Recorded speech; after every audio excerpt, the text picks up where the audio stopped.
Bon bah, aujourd'hui on est à la bonne franquette, hein. J'ai sorti la passe à 1 € là.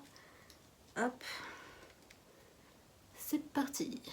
Hello, j'espère que vous allez bien. Aujourd'hui j'ai décidé de partager avec vous mes achats inutiles pour bébé. Vous savez, ce genre d'achat? Là, on va en reparler.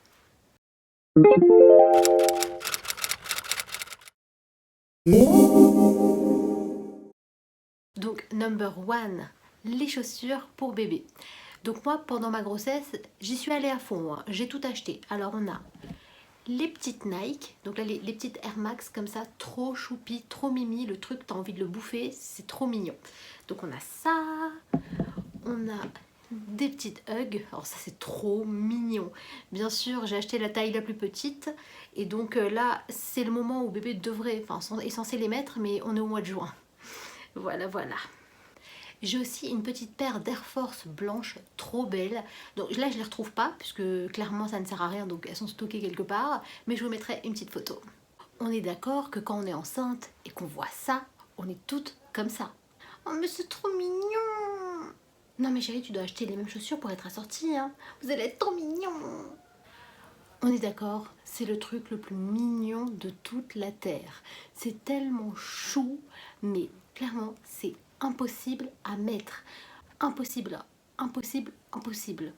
J'ai jamais réussi à mettre les pieds de bébé dedans. J'ai réussi une fois, mais au bout de 5 minutes, il a commencé à pleurer, ça le saoulait, il était pas bien. Vous voyez, l'ouverture, c'est comme ça. Comment vous voulez mettre un pied de bébé là-dedans? Clairement, le mec qui a inventé ça, il n'a pas d'enfant. Parce que là, je comprends pas trop le concept. En fait, il faut tirer et essayer de rentrer le yep de bébé dedans. Mais je vous explique, votre bébé, c'est pas genre, il va se dire, oh ma maman, la pauvre, je vais lui donner un petit coup de main. Non, son pied, il est comme ça. Il bouge pas. Et vous, vous êtes avec votre chaussure et vous êtes comme ça. C'est pas possible, c'est pas possible. C'est tellement beau, c'est tellement mignon, mais ça ne sert absolument à rien. 70 balles à la poubelle.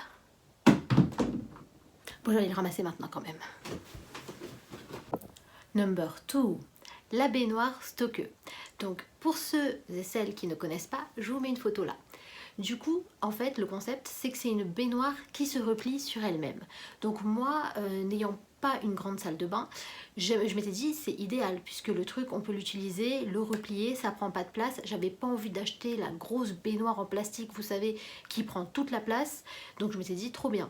Faut savoir que quand même la baignoire coûte 40 balles. Mais bon, sur leur site, ils disent qu'on peut l'utiliser jusqu'à l'âge de 4 ans. Donc je m'étais dit, bah ça reste un petit investissement. Donc j'ai acheté la baignoire Stokke.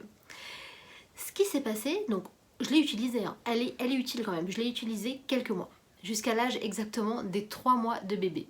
Après, il y avait un problème de proportion. Ce qu'il faut savoir, c'est que bébé, bah, lui, il grandit.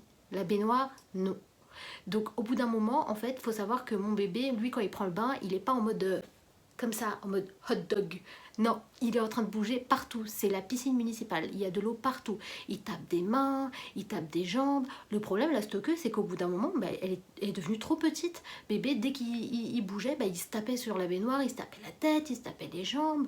Il avait plus de place. Il avait pas de place, clairement. Donc en plus de ça, ma mère s'est bien foutue de ma gueule parce que moi, quand je lui avais dit que j'achetais une baignoire à 40 euros, comment vous dire, elle m'a regardé en mode, elle est sérieuse, elle? Oui, oui, oui, maman, j'achète une baignoire à 40 euros parce que, vous voyez, j'avais regardé les vidéos YouTube et voilà, j'avais vu que c'était sympa, c'était la baignoire trendy. Du coup, bah, je l'ai achetée et puis clairement, ma maman avait raison. Morale de l'histoire, les filles, écoutez toujours vos mamans. Donc au final, je suis allée acheter quand même une nouvelle baignoire. Voilà, voilà.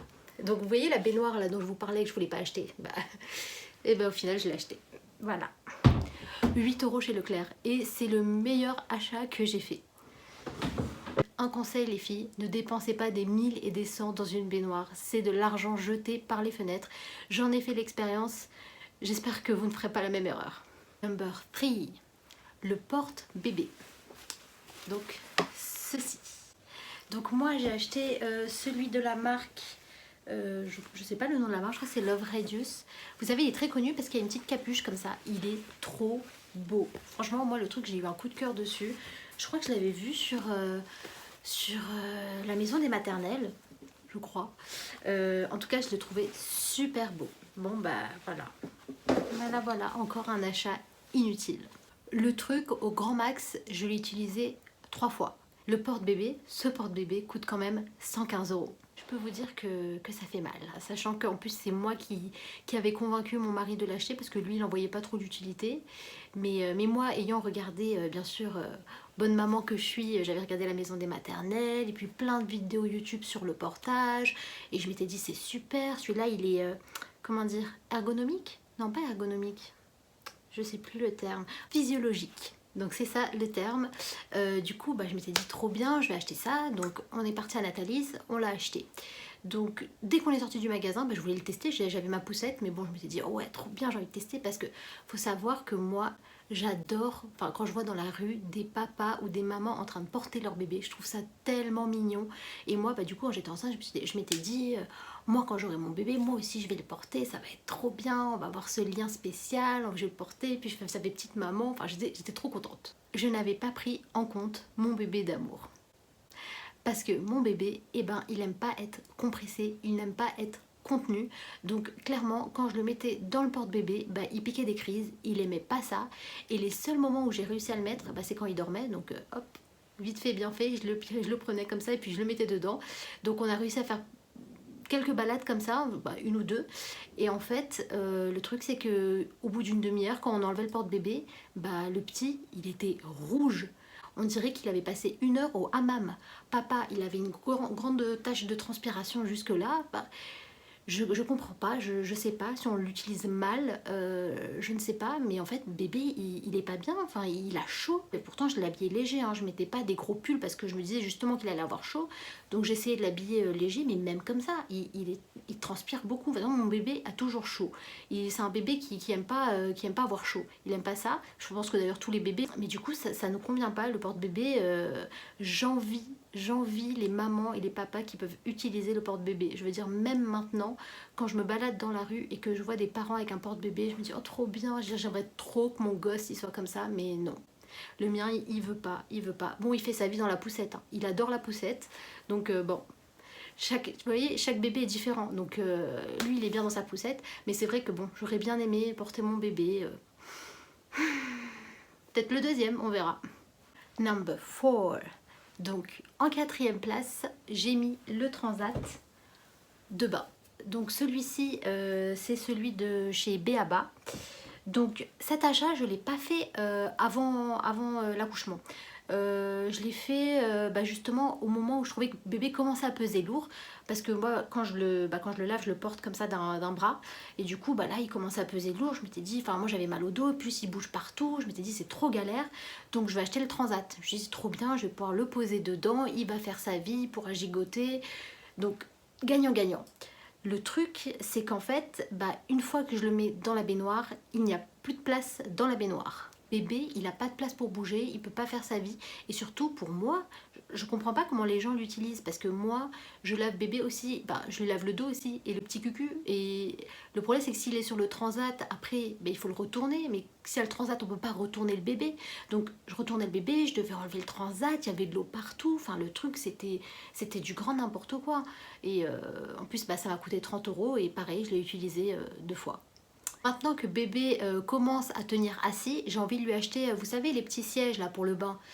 Je sais pas si je vais regretter, je ne sais pas, mais j'ai envie de l'acheter. Je me dis que ça peut être utile, comme ça en plus bébé, je lui mets plein de jouets dans la baignoire, il pourra jouer. Si vous l'avez utilisé, si vous en avez un, laissez-moi un commentaire, je serais ravie d'avoir vos avis parce que empêchez-moi de faire une deuxième erreur s'il vous plaît. Bon allez, le dernier, number 5. Donc ça c'est un achat bébé, mais c'est plus pour la maman quand même. Les coussinets d'allaitement. Donc ça il faut savoir que c'est une boîte, mais je crois que j'en ai plusieurs d'autres dans la maison quelque part dispersés. Donc Pour celles qui ne connaissent pas, donc en fait c'est des petits coussinets qui permettent, quand on a des fuites de lait maternel, d'absorber en fait pour éviter d'avoir des taches de lait sur les vêtements.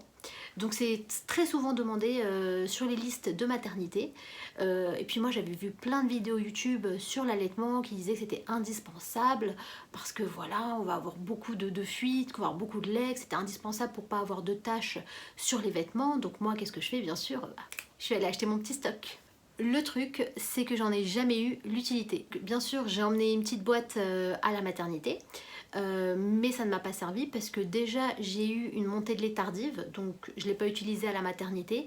Et même après, une fois rentrée à la maison, ben, en fait, j'étais pas une de ces mamans qui avait des fuites de lait, tout simplement. Moi qui avais acheté 3-4 boîtes de coussinets d'allaitement, bah voilà, vous voyez le résultat. La boîte n'est même pas ouverte. Je pense que je pourrais les revendre, je ne sais pas. Mais voilà, ça ne m'a pas servi. Donc ça a été inutile pour moi. Je ne dis pas que ça sera inutile pour d'autres mamans parce que en fait ça dépend des femmes. Encore une fois, je pense que c'est le genre d'achat qu'il faut faire en petite quantité. Vous en achetez un petit peu pour la maternité puisque c'est demandé et puis on sait jamais. Et si vous voyez que vous en avez vraiment l'utilité, dans ce cas-là, vous passez commande, je sais pas moi sur Amazon, franchement ils livrent en un jour et vous avez votre petit stock. Mais faites pas comme moi, faites pas l'erreur d'acheter 34 boîtes avant l'accouchement et en fait derrière vous allez même pas les utiliser. C'est le genre d'achat qu'il faut faire après l'accouchement quand vous voyez l'état de vos seins, tout simplement. Vous ne le saurez pas avant, donc ne faites pas la même erreur que moi. Donc voilà, c'est tout pour moi. J'espère que cette vidéo vous aura plu et qu'elle vous sera utile. N'hésitez pas à me dire en commentaire quels sont les achats que vous avez trouvés inutiles pour votre bébé. Je serais ravie d'avoir vos retours. Sur ce, je vous laisse. N'hésitez pas à vous abonner, à liker la vidéo si elle vous a plu et à activer la petite cloche pour ne manquer aucune de mes prochaines vidéos. Je vous dis à très vite.